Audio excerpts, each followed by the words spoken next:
Hi friends, இந்த வீடியோவில் நம்ம இன்றைக்கி என்ன பார்க்க போகிறோம்னா, லேப்டாப்பில் ஒரு டைம் ஷட் டவுன் ஆன் பண்ணும்போதோ நார்மலாக யூஸ் பண்ணிகிட்டு இருக்கும்போதோ கீழே பேட்டரி நம்மளுக்கு எவ்வளோ இருக்குன்னு காமிக்கிற ஐக்கான் வந்து நம்மளுக்கு டிசேபிள் ஆகிருக்கும், மறைஞ்சு போயிடும் சில டைம். அது வந்து இப்போ எப்படி எனேபிள் பண்ணுறது, அந்த ஐக்கான் எப்படி இந்த இடத்துல கொண்டு வரதுன்னு இப்போ பார்க்க போகிறோம். இப்போது சர்ச் பாரில் கீழே ஸ்டார்ட் பட்டன் பக்கத்தில் இருக்கிற சர்ச் பாரில் போய் டிவைஸ் மேனேஜர் அப்படிங்கிற டைப் பண்ணிங்கன்னா ஒரு டிவைஸ் மேனேஜர் இந்த மாதிரி ஒரு இது காமிக்கும். இந்த ஐக்கான் வச்சு இந்த இது காமிக்கும். அதுக்குள்ளே போயிட்டு போனீங்கன்னா உங்களுக்கு இந்த இருக்கிற எல்லா டீட்டெயில்ஸுமே உங்களுக்கு காமிக்கும். இதில் போயிட்டு செகண்ட் ஒன்றா பேட்ரிஸ்ன்னு இருக்கும்.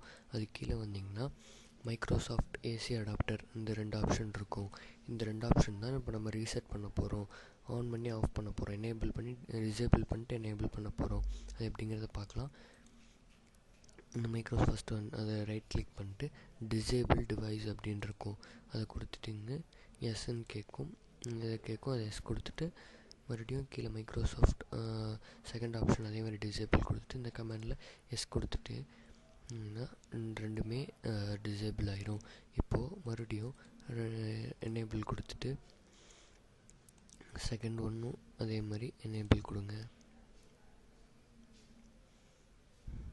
இப்போது எனேபிள் கொடுத்ததுக்கப்புறம் வெளில வந்துட்டு ரிஃப்ரெஷ் பண்ணிட்டு கீழே போய் பார்த்திங்கன்னா இப்போது உங்களுக்கு இந்த இடத்துல பேட்ரி ஐக்கான் உங்களுக்கு காமிக்குது.